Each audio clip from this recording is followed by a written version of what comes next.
Welcome to Live Daf, your online Daf Yomi Shir. Shalom Aleichem and welcome back to today's Daf Yomi, Kesubos Daf Tes. We are on the very last line of Chesed Beis. Omar Rabbi Elazar, Ha'omer Pesach Pasuach Motzasi. This new husband gets up and says, Rabbi Yisai, upon my first physical interaction with my new wife, I have discovered something. I have discovered that her Pesach, her channel, has already been opened, which indicates prior physical interaction with another man. That's his claim. Ne'eman lo'isra olav, he is Ne'eman. He is trusted. He is to be believed, to make her usher upon him. Because an Isha who interacts with a strange man becomes usher on her husband. Now let's keep in mind, in those days, marriage entailed a two-phase process. First was Erusin, engagement, after which, sometimes after 12 months, they would proceed with Nisuin, marriage. In this interim period, she is considered his wife. Technically, she is already somewhat his wife, an Eishes Ish, in which case her interaction with a stranger would make her usher on her chassan, on her husband. Now, who's claiming? It's only him. It's his word, and his word only. So why is that sufficient to make her usher? Why don't we need outside verification as well? So Rashi asks this kasha, and let's see what he answers. Rashi is on the fourth line from the top of the Yamid. Ne'emun lo Yisraelov, asks Rashi, V'afal b'shein hadavar hazeh yachal lizbarer el al piv. This is only verified based on this fellow's claim. There's no outside confirmation. Still, it's enough. Legabi nafshei, pertaining to his own personal halachos, havi mehemen l'shavya alei chaticha d'isur. He's believed to make her an object of isur, meaning it's my personal business. I know you're usur on me. You can't force me to carry on if I know that you're usur. So that's pertaining to his personal isur. But of course, this claim cannot serve to absolve him, to exempt him from his ksuba payment obligation. That's a financial commitment that he has to her, that he can't just nullify by way of his personal claims. Isur, yes, but financial matters, no. That's Rabbi Elazar's opinion. He's neman lo isur alav, but that's it. Continues the Gemara on the second line from the top. V'amai, but why would she be usur to begin with? You see, her interaction with another man, as inappropriate as it may be, doesn't automatically make her usur on him. It all depends on the circumstance, depends on the timing. V'amai, sveik sveiku. There's a double suffix in her favor. Suffix tachtav, suffix ein tachtav. Number one, who knows when it happened? Did it happen under his watch, meaning after engagement, which affects her status to him? At the same time, maybe it happened before. Safek ein tachta, before she was under his watch, before she was engaged to him, in which case it wouldn't make her usher on him. So that's one uncertainty. Add that to the next suffix. Even if we shall say that, what happened after engagement. But how did it happen? Safek ba'inus, safek geratzin. Maybe it was done willingly, that's a problem, but maybe it was ba'inus, forcefully, in which case she's not usher on him. So why then does she become usher? Typically, when there's a double suffix, esfek sveka, more reasons for heter than isser, we don't suspect isser. Leitzricha apparently was speaking be'eshes kain. This fellow is a kain. So even if it was ba'inus, we learn from a pasuk that she would become usher on him. So that uncertainty doesn't play a role. That's a non-factor. The only suffix you have is when, timing. Did it happen now or before? So that's a suffix. And a single suffix pertaining to Issa Daraisa has to be treated strictly l'chumra. That's one option. It's an Eshes Kohen. Or we can say she's married to a Yisrael. In which case, if it would have occurred ba'inus, it wouldn't affect her. But there's no question as to timing. That wouldn't really be a factor. Why? Ukegain was speaking the Kabul Ba'avo Kedushin. Her father accepted Kedushin on her behalf, meaning he engaged her when she was very young. At a point where any theoretical physical interaction with a man wouldn't have a permanent physical effect on her. It was before 3 years old, even before 3 years old. So the fact that he found the Pesach Pasuach now, later on in her life, indicates that it must have occurred after she was engaged to him, after Kedushin. Because had it occurred earlier, the Basulim would have grown back. It wouldn't be discernible. It wouldn't have left a permanent stamp on her. So there's no question regarding timing. We know it occurred after Kedushin. We're left only with one suffix. Was it Eines, was it Ratzin? It's one suffix, makes her Asr. So bottom line is, Rebbe says, fellow claims Pesach Pasuach, she becomes the Asr. Micah Mashmon, what exactly is Rebbe introducing to us? It's a known fact, a known halacha. One has a right to claim something is Asr on him. Tanina, we have a Mishnah Kedushin, which teaches us the same thing. He approaches an Isha, and he says, you know what, Kidash you're my Kala, I was Makadish you. In which case, I can't marry your relatives, right? She denies. She says, Lo Kidash Tani, never happened. What is the halacha? He muteras b'kreivav. She denies the story. She can marry his relatives. She's not engaged to him. She's free to marry any relative that she chooses. For who but the man who claims engagement, he can't marry her relatives. So even though she's in denial, but he's claiming otherwise. Shavya, anavshei, chadicha d'isura. A person has the ability to consider something usher on him, even without independent, outside confirmation. This concept has been taught in a Mishnah. What is Rabbi Lezer's chiddush? That he can claim Pesach Pasuach and make her usher. No, the tema, perhaps there's room to differentiate. Hasam devade kimle.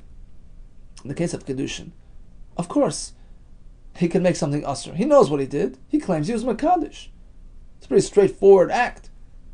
Vade kimle, he's knowledgeable. He knows what he did. Avalacha, but in the case of the newlyweds, perhaps his claim is not really substantiated. It's based on ignorance. He's not an expert in the field. Make him hudeloi kimle. Maybe he's not really familiar with what's supposed to be there. He claims Pesach Pasuach, but he was unmarried up until this point. Perhaps he's not well versed and familiar with what to expect, in which case his claim of Pesach Pasuach would not really raise many flags. That would be the Hava Amina. Kamash Malon, the Chiddush is no. If he claims as such, we have to accept it as fact and treat her as usher to him. Umi Amar Belezer Hachi. Is that so that according to Rabbi Lezer, an Isha who interacts with a stranger becomes usher on her husband just like that? Well, Rabbi Lezer tells us it doesn't happen so easily. There's a whole formal procedure required. Eina Isha Neseres al Bala. An Isha only becomes usher upon her husband. Elal iske kine v'stira ukemasa shaya. She doesn't become usher unless she has experienced kino. He warned her against interacting with that fellow. There was stira as well. They went into concealment, into hiding. Ukemasa shaya, like that story with Bas Sheva, who was Uriah Hachita's wife, who interacted with David HaMelech. So we need those components of kini v'stira to make isser. You can't just get up one morning and say, well, she's usher on me. There was no kino, there was no stira. 1 second, says the Gemara. What do you mean? These are required prerequisites for isser? V'tizbra? Do you really think so? Masa shahaya b'kini v'stira hava? That masa with Bas Sheva. You mean there was kini v'stira there? There was no kini v'stira. Void, another kasha. Mi asrua, you're maintaining that she became usher? In fact, she didn't become usher. Because, as Rashi explained, if she would have been asr on her husband, the Riyah Achiti, then she couldn't have continued staying with David HaMelech. That's the Allah. When an Isha interacts with a stranger, she becomes asr on her husband, and by default also on the troublemaker, on the perpetrator, on the fellow who committed that improper act with her. And the fact is, in this case, she stayed on with David HaMelech. So how can you use the story of Bathsheba as a precedent, as a reference point to your lesson here? It totally doesn't fit what you were saying. Says the Gemara, now let's modify the halacha. He meant like this. Halai kasha. The answer is like this. Hachi kamar Rabbi meant like this. Eino isha neseres al bala. An isha will only become asr on her husband, ella al iske kine vestira. If kine vestira took place, how do we know this? Mimasa shahaya. From the very fact, from the very story of Bathsheba with David, Deloy hava kine vestira. The exact opposite, because over there was no kine vestira. V'lo itzra, and that's exactly why she did not become asr on David. So that proves our fact. The isra is only generated if there was kine vestira, if there was warning and hiding. Okay, so he was trying to make a point in the other direction. The fact that Bathsheba remained mutter to David proves our point that isra is only produced when the appropriate conditions are met, kine vestira, which did not exist, which were not present in that story. Okay, so we've addressed this reference to Bathsheba, but mikol mukam kasha. Let's go back to our kasha. Kine vestira in Rabbi Yehuda seems to maintain an isha only becomes forbidden on her husband if there was kine vestira. That formal procedure makes her asr. Pesach basuach loy. But just upon discovery of an open channel, that wouldn't make her asr on him. And this is inconsistent with Rabbi Yehuda, the beginning of the sugya, who says Pesach basuach is a reason for isr. Asks the Gemara, responds the Gemara. According to what you're asking, does that even make sense? Kine vestira in edem loy? You mean the only way a wife becomes asr to her husband is if she experiences kine vestira. Let's say there are edem who testify as per nus. That's not enough? Of course it is. Apparently Rabbi Yehuda just meant as follows. There are plenty of ways for the isha to become asr on her husband. Eino isha neseres al bala be'ed echad. Oh, that's the punchline. One aid who claims that she acted inappropriately, so another man doesn't make her asr on her husband. Rashi says we have a gzera shava, al b'shnayim edim yakum davar. We bring that over to Arayas as well. You need two edim to testify. One aid is not sufficient. Ella b'shnei edim. Unless you have two edim, forget about it. There's no isra. That's the standard, conventional procedure. But in some cases where you have perfect grounds for isra, you have reason to suspect foul play. V'kine v'stira. He warned her, and she ignored his warning. In that case, afilu be'ed echad nam. Even if there's just one aid who comes to testify that she interacted with this fellow, that is enough to make her asr.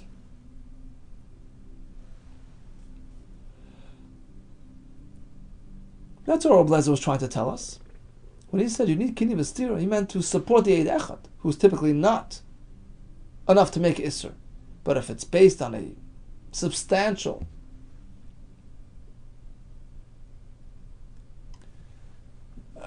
reyusa, enough reason to suspect, concern, is kine v'stira. On top of that, you have eid echad to confirm what happened. That makes her asr. Rashi says it's actually learned from a pasuk, as the Gemara in Saita discusses. But at the end of the day, you don't necessarily need kine v'stira to make an isha asr. Two edim is even better.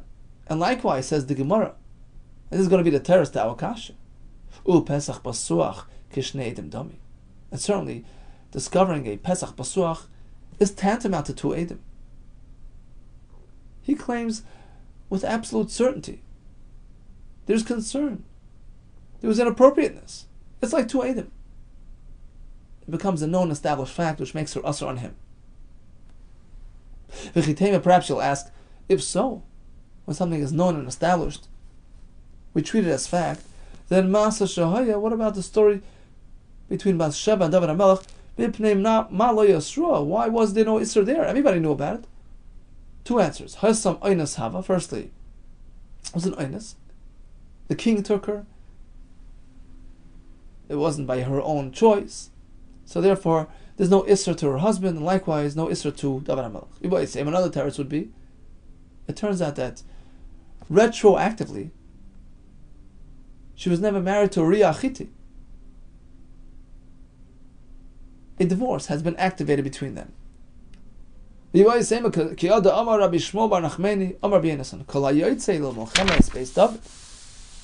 was standard procedure amongst the troops of David HaMelech. Gate, krisus, kaisev li'ishtoi. He would issue a get to his wife, just in case I don't return. I don't want you to remain in Aguna. I don't want you to have to go to the Yavam for Yibum. He would give her a get on condition that he doesn't return. How do we know? The Chsiv, Yishai sent David to his brothers there during wartime with Goliath. Ves achecha tifkad l'shalom, go confirm Shalom, go see how they're doing. Ves arubasam tikach, and take from them their aruba. What does that mean? My ves arubasam tikach. Tony of Yosef, that's the get. Dvarim hamuravim beinel beina. Rashi says, Dvarim hamuravim is the kedushin, which bonds man to woman. Take away the kedushin, meaning they have their get prepared for you to bring home. Sometimes they would, not get around to do it until they got to the battlefield. To go there and pick it up from them. And Uriah Achiti is assumed to have done likewise, in which case when he never actually came home, at the end of the day he was killed in war. It turns out that the get that he wrote to his wife Bathsheba way before her interaction with David HaMelech, now that he didn't return, gets activated. That get gets activated lima freya retroactively, so they already divorced. At her time of interaction with David HaMelech, technically it was not his nus, and therefore there was no is. So bottom line is, Rabbi Yehuda tells us a chiddush: a man has the ability to claim Pesach Basuach and make her usher upon himself. I'll bring you a raya from our Mishnah that indeed he is Neman. Besula Nisis Limeravi. A Besula marries on Wednesday. Why on Wednesday? Liyom Ravi in only on Wednesday. Liyom Chamishi Leib not on Thursday. My time of why? Mishum Mikruri Data. Wednesday is the day before the Bezdin holds court. And this would address any Besulim concerns. But if they marry on Thursday, we're concerned about a Kruri Daita. He might calm down. He might lose his motivation to run to Bezdin. If it's just a couple of, he's gonna have to wait till Monday. By that time, he'll forget about the whole story. So, out of concern that he actually to ensure that he actually follows through with his claim to Bezdin, we arranged a wedding date for Wednesday. Ulamai, what's the concern here? What might happen otherwise? Ilu Mesa look Ksuba. He'll decide, okay, I want to give her a Ksuba anyways. By the time Monday comes around, I'll forget about it. I'll say, you know what? Skip it. I'll disregard the fact that she was not a Basula. I'll give her a Ksuba. Well, nice of law. Be my guest. It's his choice. You can give her a Ksuba. Why is that a concern for us? Oh, Elalo Isra Allah. Apparently. The Chacham were makpid because they were concerned about Isra. He marries on Thursday, discovers her to be a non-Basula. That generates concern regarding Isra, regarding her status with him. They were concerned that by Monday, he might forget about it and disregard that concern. Udakatan Tanan, he's claiming that there was no Basul, there was a Pesach Basuach. My love the Katan. Apparently, what kind of claim is he presenting? Tanas Pesach Basuach, that he found an open channel. That's a raya that he has ne'emanos to make her usher on him. It's a raya to Rabbi Elazar. Loi, no, that's not the case. That's not his claim. Rather, the Katan Tanas Damim. He's claiming that he found no dam bisulam. Now that's an absolute tana. You can't say, well, he's not familiar, he's not an expert, he's not knowledgeable. Dam is dam. If there is no dam, that's a clear indication of the fact that she was no longer a basula upon marrying her. So there he's neman. But let's say damim is not a factor. Rashi explains. In some families, they didn't expect dam basulim. It just wasn't there. Rashi calls them mishpachas durkati. That doesn't have dam basulim. So there, the non-discovery of dam wouldn't indicate anything as per her basulim. The only claim you can have is pesach basuach, and who says he has the right expertise to determine that phenomenon. Okay, bottom line is Rabbi Lezer maintains he is neman. He's neman to make her asur on him, but as we explained earlier, ksuba he owes her. Isser is his personal business, but ksuba, the monetary obligations to his wife, that he can't just cancel. That's Rabbi Lezer's shita. Shmuel disagrees. Amar vidamar Shmuel, ha'emer pesach basuach matzasi. His fellow claims pesach basuach. Neman, he's believed not only for Isser. Neman lafsido ksuvasa, she loses her ksuba. I never expected this type of isha. You misled me.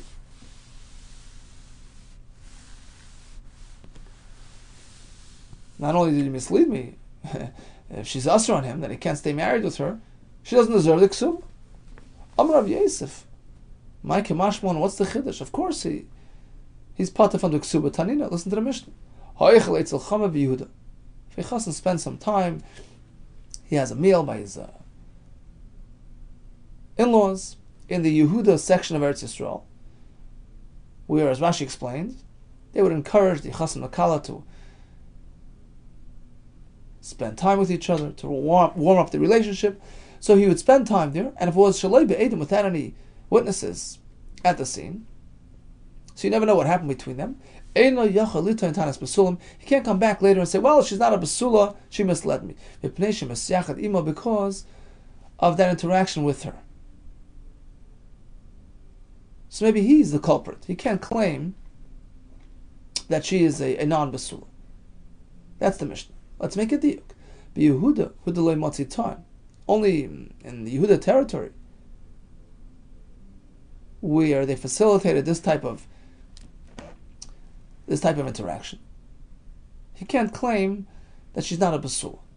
But in the other territory, in Golul, where they didn't have this practice, matzi time. In Golul, if he discovers her to be a non-basula upon marriage, he can say, well, where's your basula? We accept his claim. Ulamai, pertaining to what? She's a non-basula. Okay, for what? Ila Isra Alav. He's trying to make her asr on him. She's a non-basula. She must have interacted with somebody in between. She's asr on me. If that's all he's trying to accomplish, then what's the difference where he is? A person could always make isr. I have a right to make her asr on me. It's my business. Right? Shavya nafsho chaticha d'isur. I can say this thing is asr on me. You can't disprove me. It's my personal business. Yehuda my loy. Why doesn't he have that power in Yehuda? I know she's asr on me. I know she's a non-basula, and it has nothing to do with me. Isur, that's his business. Hello lav lav siluk savasa. Oh, apparently the issue at hand is financial. He has monetary claims against her. And therefore, in the Yehuda territory, we don't accept his claim. Because you are Mesiach, maybe it's all because of you. But in Golul, there was no yichud between the chasam and the kala, between engagement and marriage. If he discovers her to be a non-basula, she loses the ksuba. Or the Katan Tana was speaking that he's claiming something. What is he claiming? My love, the Katan Tana is Pesach Basuach. He's claiming Pesach Basuach. Apparently, this claim is enough to lose the ksuba. No, the Katan Tana's Damim was speaking that he's claiming that there's no Dam, and that's an absolute clear-cut Tana. Where's the Dam Basulim? Lack of Dam Basulim indicates lack of Basula, which makes me putter from ksuba. But perhaps